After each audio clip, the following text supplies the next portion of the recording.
국정원의 해킹 프로그램 구입 논란이 불법 민간 사찰 의혹으로까지 번지자 국정원은 이례적으로 해킹 프로그램 사용 기록을 공개하겠다고 밝혔습니다. 하지만 정치권의 공방은 가라앉지 않고 있습니다. 네, 한 주간 여당과 야당은 상반된 분위기였는데요. 새 원내 지도부가 꾸려진 여당은 청와대와 화기애애한 회동으로 당청 관계 훈풍이 불었습니다. 반면 야당은 당원들의 탈당에 이어 계파 갈등과 내홍이 쉽게 가라앉지 않고 있습니다. 네, 정치권 소식 알아봅니다. 장성호 건국대 교수 그리고 최진 대통령 리더십 연구원장 나오셨습니다. 안녕하십니까? 예, 안녕하세요. 국정원 해킹 의혹으로 정치권이 아주 시끄럽습니다. 야당은 안철수 의원을 위원장으로 하는 국민정보지키기위원회를 구성하고 해킹 전문가를 불러서 시연까지 하는 등 적극적인 활동을 시작했습니다. 두 분 어떻게 보셨습니까? 먼저 교수님. 이 국가기구의 핵심적인 것이 정보기구인데 네. 이 정보기구가 정치권의 정쟁의 한 도구로 지금까지 우리 역대 정권부터 쭉 이렇게 전락됐다는 것은 정말 우리의 민주화 수준이 좀 낮다 그런 것을 저는 보여준다고 볼 수가 있는데 예. 이 국가안보 이제 시큐리티라고 하고요. 이제 국가정보는 인텔리전스라고 하는데 국가안보를 위해서는 국가정보가 반드시 필요하고 그 국가정보가 국민들과 국가의 안녕과 발전을 위해서 쓰여져야 되는 것이 이제 맞습니다. 네. 이제 그런 걸 봤을 때 아직도 국가기구를 야당이라든가 정치권에서 믿지 못한다는 것은 우리 정치가 참 정말 심각하고 이것이 갈등의 증폭 양상이 계속되면 과연 누구한테 이것이 유리할까?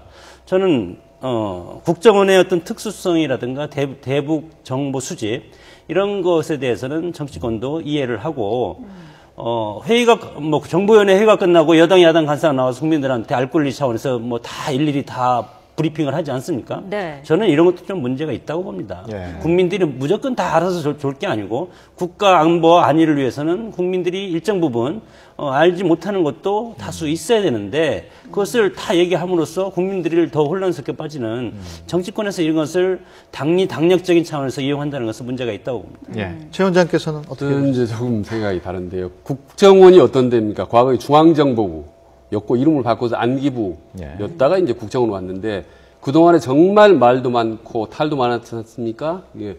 그리고 이제 지난 박근혜 정부 1년 초기에도 국정원 댓글 사건 때문에 그렇게 허송세월 여야 치열한 공방을 벌여왔는데 네. 요번에 또다시 이제 문제가 터졌지 않습니까? 핵심 터졌는데 요번 차제에 만약에 국정원이 이미지 쇄신을 확실하게 하지 않으면 정말 국가 권력 기관의 전체적인 또 위상 같은 게 추락하고 오히려 그 부담은 고스란히 대통령으로 갈 수밖에 없다. 따라서 국정원은 차제에 말이죠. 이런 해킹 의혹이나 이런 부분들을 분명하게 확실하게 밝힐 필요가 있다. 네. 과거에는 상당히 국정원이라는 안기부의 많은 문제점도 어느 정도 무긴 했습니다. 왜냐하면 남북관계의 특수성이 있었기 때문에 국민들은 상당히 의혹은 가지만 그를 감수하고 넘어갔지만 지금은 시대가 변했습니다.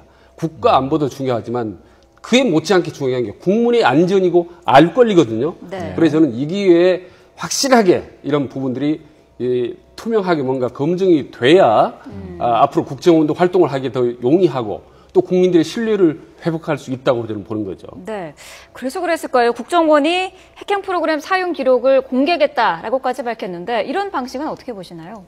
글쎄 공개를 하지 않아야 될 것을 공개한다는 것은 문제가 있는데 국정원 스스로 판단한 것뿐만 아니고 국정이 앞으로 나가야 되겠다는 걸 저는 이제 반증한다고 보는데 네. 왜냐하면 이것이 또다시 또 정쟁에 휩싸일 경우에는 추경이 통과되지 않을 가능성이 상당히 많고 그리고 서민 경제에 상당히 큰 영향을 끼치지 않겠습니까? 네.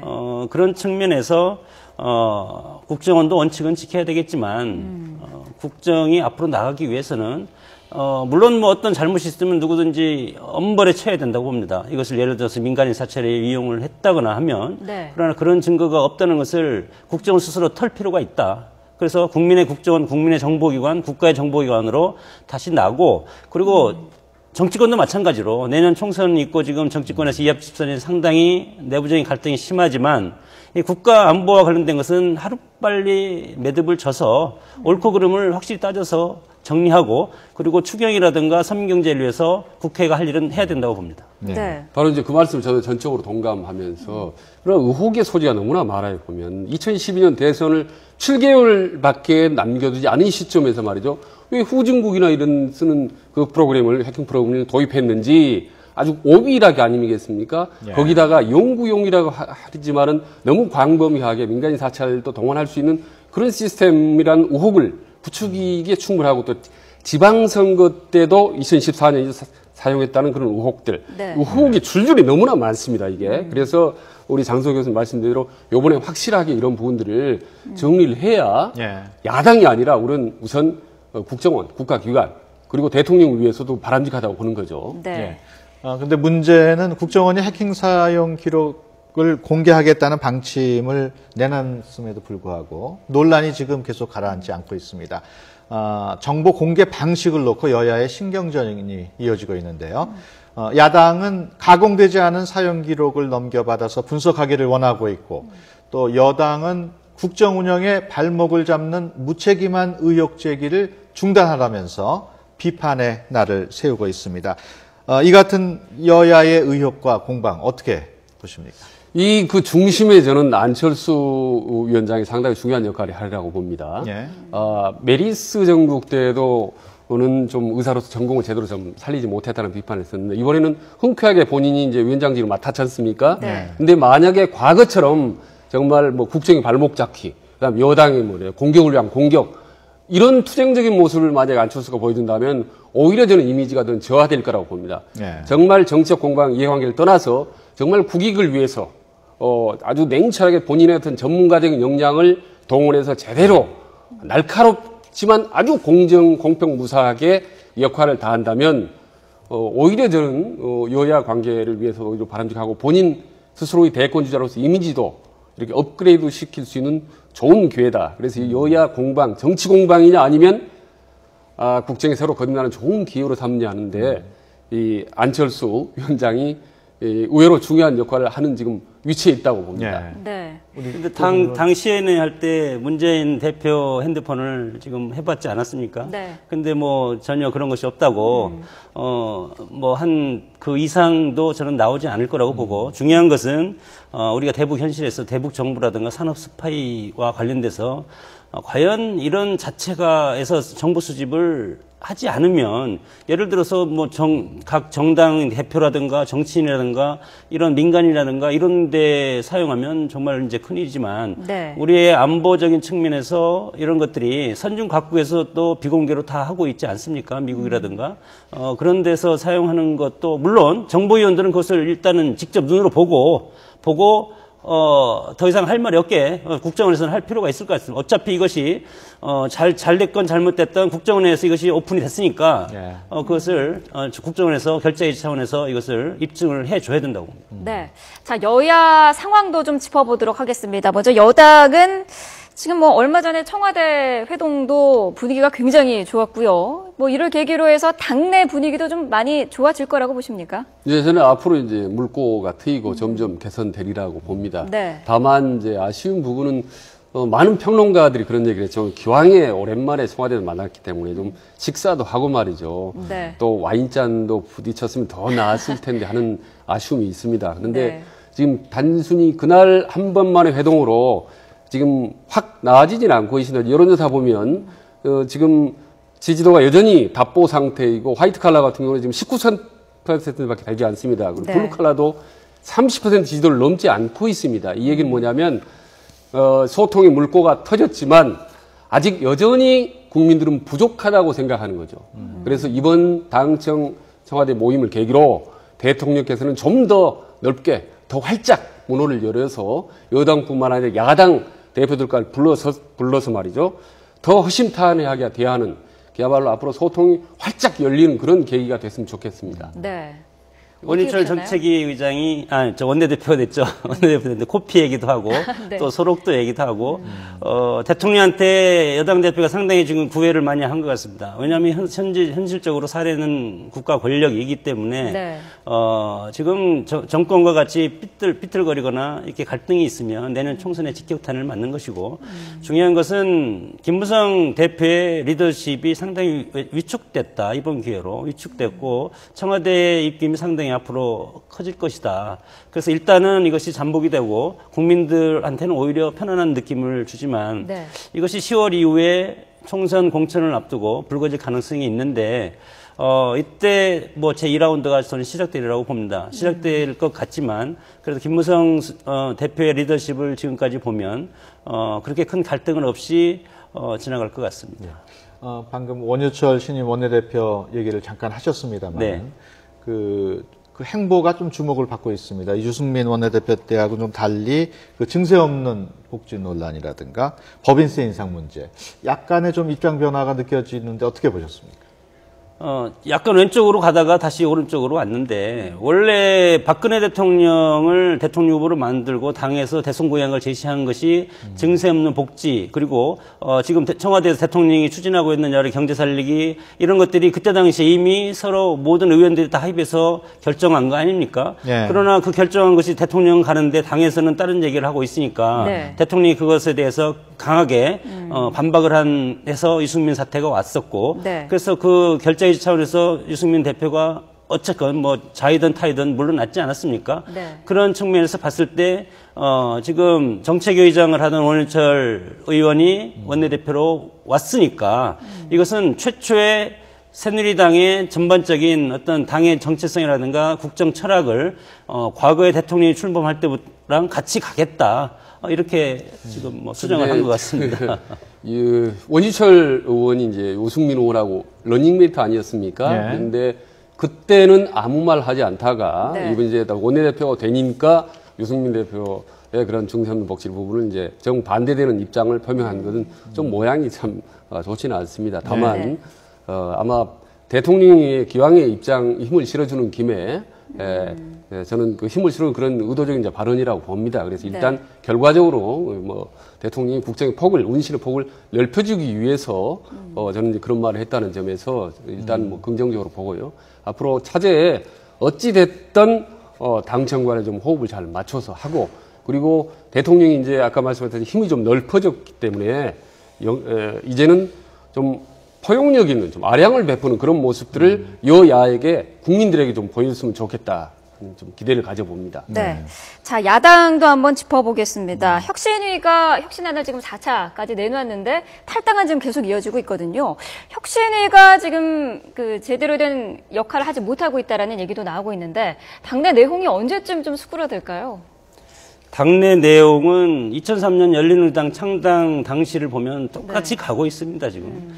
그때 당시에도 작은 민주당이죠. 열린우리당이 대거 탈당을 하고, 그전에 했던 새천년민주당이 남아서 민주당이 됐는데, 네.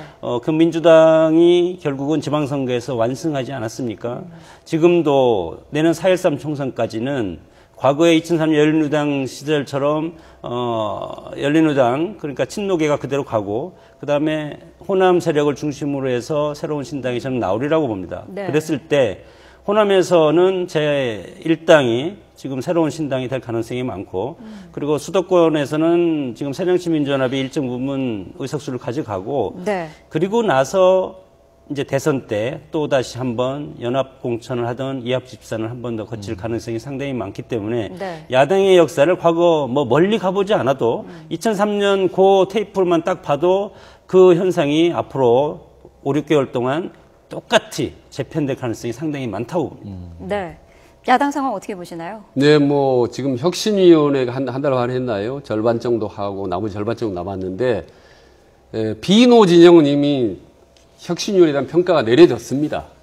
애당초의 구성원도 그렇고 지금까지 당 사무총장 폐지, 최고위원 폐지 등등 보는 거 보면 너무 비현실적인 데다가 친노 중심적이다라고 했기 때문에 더 이상 기대할 게 없다는 내부적인 판단은 끝났거든요. 네. 그래서 이미 결별의 수순으로 가고 있습니다. 그래서 신당 그룹들이 아주 구체적이고 단계적으로 확신이 돼가고 있고, 그래서 신당의 출범은 거의 100% 전 기정사실화 된다고 봅니다. 그리고 현역 의원이 어느 정도 나올 것인지 이제 남아있고, 그래서 역사적으로 신당의 역사라고 할 정도로 끊임없이 신당은 분화돼 왔고, 이번에도 불가피하다.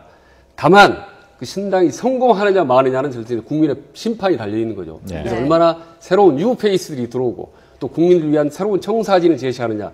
이게 이제 성공과 실패가 남아있을 뿐, 나머지 신당의 출범 과정은 이미 한참 진행되고 있다. 예. 예, 그렇게 말씀드립니다. 새정치연합이 4차에 걸쳐서 그 혁신안을 발표를 했는데 네. 그 내용 어떻게 보셨습니까? 그러니까 저는 그게 보면은 너무 비현실적일 뿐만 아니라 혁신을 위한 혁신이다 말이죠. 이를테면 사무총장이 개혁안에 문제가 있다. 그래서 사무총장직을 없앤다. 그러면 혁신위원회에서 개혁안을 대립하자면 혁신위원회 없앤다. 그러면요. 대표를 가지고 자꾸 문제가 많으면 대표도 없애야 되지 않느냐. 이런 논리가 나오는 거거든요. 네. 예.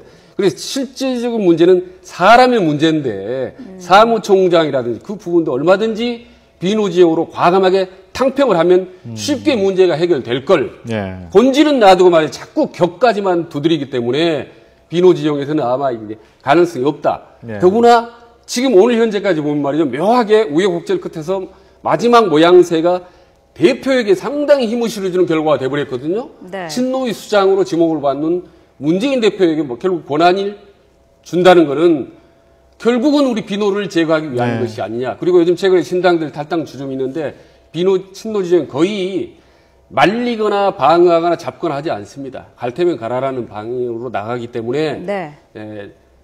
비노 지정은 이미 마음의 정리를 하고 짐을 싸고 있는 단계죠. 예. 28 전당대회 때 문재인 대표가 사실은 독이등 성배를 줬습니다. 그때 대통령 생각이 있었으면 대표를 저는 맡지 않았어야 된다고 그때도 저는 뭐 주장을 했었는데 그러나 혁신의 근본적인 것은 문재인 대표 사퇴입니다.